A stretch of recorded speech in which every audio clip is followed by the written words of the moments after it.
بولے ہم یہ دیکھ رہے تھے کہ ہماری محنت کتنی آگے بڑھی، ہمارے پال پر ہمارے نوجوان کتنے تیار ہوتے ہیں کہ شادی کے دن ہمارے اس میں آ سکتے ہیں کہ نہیں آ سکتے، اگر آ سکتے تو مطلب ہم کامیاب ہیں، اگر نہیں آتے ہمارے نوجوان تو ہم ناکام ہیں۔ انہوں نے حضرت حنظلہ رضی اللہ تعالیٰ عنہ کی سنت کو زندہ کر دیا۔ تو اس لیے فتوحات حضرت حنظلہ کے کان میں آواز پڑی دین کے لیے، دین کی سربلندی کے لیے، اپنی بیوی کو چھوڑ کر کے میدان جنگ میں پہنچ گئے تھے۔ آج ہم سوئے رہتے ہیں تو فتوحات ان کو مل رہی ہیں۔ دوسری قومیں محنت کر رہی ہیں تو وہ کامیاب ہو رہی ہیں، لیکن وہ زیادہ دن کامیاب نہیں ہوں گی۔ جو اسلام اور مسلمانوں کے خلاف اتنا زیادہ پروپیگنڈا شور ہو رہا ہے، جس سے کعبہ کے سلسلے میں اتنا بڑا شور ہوا کہ اللہ نے نظام بنایا تھا کہ اس کے ذریعے سے سب لوگوں کا ذہنی کنسنٹریشن کعبہ کی طرف آ جائے، توجہ کعبہ کی طرف ہو جائے، پھر یہاں سے اللہ کا پیغام پوری دنیا میں پہنچایا جائے۔ اسی طرح ہمارے یہاں جو حالات بگڑ رہے ہیں اور حالات دکھ رہے ہیں، اس میں ہم کو مایوس ہونے کی ضرورت نہیں ہے۔ ضرورت اس بات کی ہے کہ ہم اپنے بیسک اور اپنی بنیاد کی طرف لوٹیں، اپنے نبی کی تعلیمات کی طرف لوٹیں اور اس پر اپنی تحریک، اپنے مومنٹ کو کھڑا کریں اور اللہ کے دین کو آگے پہنچانا چالو کر دیں۔ پوری دنیا، پورا ملک اس وقت اسلام کو سننے اور سمجھنے کے لیے متوجہ ہے۔ جیسے میں نے ابھی RSS کی مثال دی، اس کا کوئی ادیش، کوئی نسب العین نہیں ہے، کوئی اس کا ٹارگٹ، کوئی ایم نہیں ہے۔ کہنے کے لیے بہت ساری چیزیں ہیں پلان میں کے لیے، کچھ بھی ان کا پلان نہیں ہے۔ پھر بھی جو ایک بڑا پلان بظاہر ہے وہ کیا ہے؟ مسلم دشمنی، مسلمانوں کو قتل کرو، مارو، کاٹو، پیٹو، بس ایک چیز لے کر کے انہوں نے اپنی تحریک کو 100 سال میں اتنی طاقت کے ساتھ کھڑا کر دیا۔ اگر وہ تھوڑا سا اپنا مائنڈ سیٹ اپ درست کر لیں اور اسلام کے بارے میں غور کرنا شروع کر دیں تو کوئی بعید بات نہیں کہ سب کے سب اسلام میں داخل ہو جائیں۔ آپ سوچئے ایک طرف سے یہاں سے لے کر کے دلی تک چند لوگ مل سکتے ہیں، بھوپال تک کتنے لوگوں نے RSS کے لوگوں کو اسلام کی دعوت دی اور اسلام کے بارے میں بتلایا۔ کیا آپ اتنی محنت 100 سال سے اسلام مسلمانوں کے خلاف کر رہے ہو؟ تھوڑا سا اسلام کے بارے میں غور کر لو، اسلام کے انصاف کے بارے میں غور کر لو، اسلام کے نیائے کے بارے میں غور کر لو، اسلام کی تعلیمات کے بارے میں غور کر لو۔ کسی نے کہا، کچھ لوگوں نے کہا ہوگا، لیکن اگر ایک طرف سے کہنا شروع کر دیں، اسلام کا پیغام پہنچانا شروع کر دیں تو کوئی بعید نہیں کہ سب اسلام میں آ جائیں۔ سب اسلام میں آ جائیں گے تو کیا ہوگا؟ جو نامساعد حالات بنے ہوئے ہیں انہیں اندھیروں میں ستارے چمکیں گے اور انقلاب و تبدیلی آئے گی۔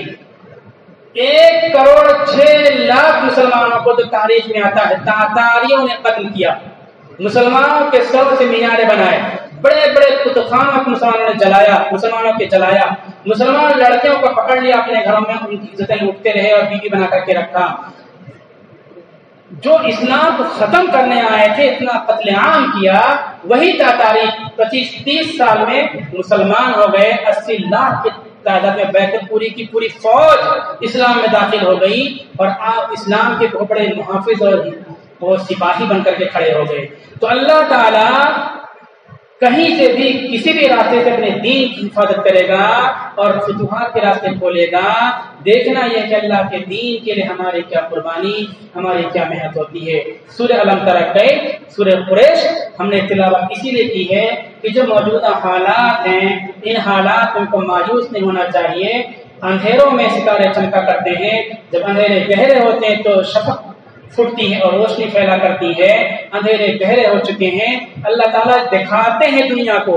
اتنے دنوں تک مسلمانوں نے حکومت کی، انہوں نے انصاف کا کون سا معیار قائم کیا، کون سا نظام لوگوں کو پیش کیا۔ چند سال ہو گئے ان کو یہ کرتے ہوئے، کھلے عام کمزوروں کو ستایا جاتا ہے، گالیاں دی جاتی ہیں، اور یہ ان پڑھ، اسچت، ان ایجوکیٹڈ لوگ نہیں بلکہ لائر، جرنلسٹ، تعلیم یافتہ لوگ نہ انصافی، انیائے کی باتیں کیا کرتے ہیں، ظلم کی باتیں کیا کرتے ہیں۔ اس کا مطلب ہے کہ جو لوگ جس دھرم، جس سوچ، جس فکر، جس فلسفی کی نمائندگی کرتے ہیں، وہ فلسفی، وہ سوچ ظلم و زیادتی، انیائے پر مبنی ہے، وہ انسانوں کو فلاح و نجات نہیں دے سکتی ہے۔ وہ لوگوں کو اللہ دکھا رہے ہیں کہ دیکھو مسلم دشمنی میں آگے نکل گئے، لیکن اپنے لوگوں کی لاشوں کو بھی وہ بچا نہیں سکتے۔ کتے اور چیل کھا رہے ہیں، کسی کی مدد نہیں کر سکتے، اور کھانے پینے کی عام چیزیں اتنی مہنگی کر دی ہیں کسی کو بچا نہیں سکتے، کسی کو روزی نہیں دے سکتے، کسی کو روزگار کا انتظام نہیں کر سکتے، صرف مشکلات کھڑا کرنے کے ذریعے اللہ تعالیٰ دکھا رہے ہیں۔ مسلمانوں کے بھی اخلاق کو اللہ تعالیٰ دکھا رہے ہیں کہ مسلمانوں نے بمبئی سے لے کر کے کلکتہ تک لاک ڈاؤن کے موقع پر کھڑے ہو کر کے سڑکوں پر کس طرح سے مسافروں کی مدد کی مدد کی ہے، انہیں سڑکوں پر آج مسلمانوں کو مارا جاتا ہے، مسلم ڈرائیوروں کو مارا جاتا ہے، یہ سب چیزیں اللہ تعالیٰ دکھا رہے ہیں۔ تو جو ظلم کر رہے ہیں، اتیاچار کر رہے ہیں، ان ظالموں کو دنیا ایک طرف سے دیکھ رہی ہے اور ایک طرف سے دنیا متوجہ ہے کہ مسلمان کون سی قوم ہے، کون سے دھرم کو ماننے والی قوم ہے، اور جو ظلم کر رہے ہیں وہ کون سے دھرم کو ماننے والے ہیں، کون سی تہذیب، کون سی فکر، کون سی سوچ کو ماننے والے ہیں۔ پھر وہ سوچ رہے ہیں اور اللہ تعالیٰ دکھا بھی رہے ہیں۔ اب ایسی صورت میں اگر ہم مایوس ہو کر کے کام چھوڑ دیں تو اللہ تعالیٰ ہم کو ہٹا دیں گے، پھر دوسری قوم کو کھڑی کر دیں گے۔ لیکن ہم کام کریں گے، مایوس نہیں ہوں گے، حوصلہ اور ہمت رکھیں گے تو اللہ تعالیٰ ان اندھیروں میں فتوحات عطا فرمائیں گے۔ جس طرح ابرہا کے لشکر کو اللہ نے نابود کیا، اہل مکہ کو فتح عطا فرمایا، اور روزگار کے ذرائع نہ ہوتے ہوئے بھی مکہ کے لوگ بھوکے نہیں سوتے ہیں، نہیں سوتے تھے، نہیں سوئیں گے، اور روزگار کے سامان نہ، تجارت کے سامان وہاں نہ پیدا ہونے کے باوجود تجارت کے قافلے پورے ملک میں عرب میں چلا کرتے تھے۔ اسی طرح سے بغیر کسی وسیلے کے، بغیر کسی ذریعے کے، غیب سے اللہ تعالیٰ کی مدد آتی ہے، آتی رہے گی۔ اللہ کی مدد حاصل کرنے کا ذریعہ یہ ہے کہ اللہ کے حکموں سے ہم بندھیں، ہم اپنی مسجدوں کو دیکھیں، مدینہ کی مسجد اللہ کے نبی کی مسجد سے کی کاپی کریں۔ وہ دشمن سمجھتے ہیں اس لیے کعبہ کو گرانے آئے، دشمن اذان کی اہمیت کو سمجھتے کہ اذان میں اللہ کی بڑائی، نبی کی گواہی، ساری چیزیں موجود ہیں، اذان کو لوگ لگا رہے ہیں۔ تو یہ سب چیزیں 1 مہینہ 6 مہینے کے لیے ہیں بس، لیکن ہم کو یہاں سوچنے کے لیے اللہ تعالیٰ موقع دے رہے ہیں کہ آپ اللہ کا پیغام پہنچاؤ لوگوں تک۔ سب متوجہ ہیں اذان کا مطلب سمجھنے کے لیے۔ اب اس وقت ہم جب تک اذان پہ پابندی نہیں لگتی ہے، اس وقت 1 مہینہ 15 دن سے اذان کا معنی ہندی بتا دے لوگوں کو، تو دیکھیں کتنا کھینچاؤ، کتنی کشش اس کے اندر پیدا ہو جائے گی۔ لیکن کوئی کام کرنے کے لیے تیار نہیں، بس کورٹ میں جاتے ہیں، مقدمہ بازی۔ ہم اگر اذان کے لیے پرمیشن لینے گئے کورٹوں کے اندر، بمبئی میں لوگ گئے تو تقریباً 50 سال سے مسجد کا پرمیشن نہیں ملا، وہ اسمارٹ مسجد بن گئی، مدرسہ کے نام سے بن گئی۔ اب فوراً وہ مانگتے ہیں کہ بھائی یہ آپ کی مسجد ہے، مسجد ہونے کا کاغذ پیش کیجیے۔ آپ مسجد ہونے کا کاغذ ہے نہیں، اب مسجد ہونے کا کاغذ نہیں ہے تو مطلب یہ کہ آپ کی عمارت مسجد کے نام سے بنی ہے، مسجد نہیں ہے۔ اور 1991 کے جو قانون تھا کہ مسجد کو اسی حالت پہ باقی رکھا جائے، کوئی نقصان نہیں پہنچ سکتا، کوئی گرا نہیں سکتا، تو اب مسجد میں ہے ہی نہیں وہ، تو گورنمنٹ کبھی بھی گرا دے گی وہ۔ تو ہم اذان کے لیے لاؤڈ اسپیکر کا پرمیشن لینے پہنچیں گے، اس کا نتیجہ یہ ہوگا کہ ہماری مسجد بھی گرا دی جائے گی۔ اذان لاؤڈ اسپیکر کے لیے کوئی مدعا ہی نہیں ہے ہمارا، وہ بول رہے ہیں ہٹا دیں، لیکن اس سے بڑا مدعا یہ ہے کہ اذان کا پیغام لوگوں تک پہنچے، اذان میں کیا کہا جاتا ہے یہ بات لوگوں تک پہنچائی ہے۔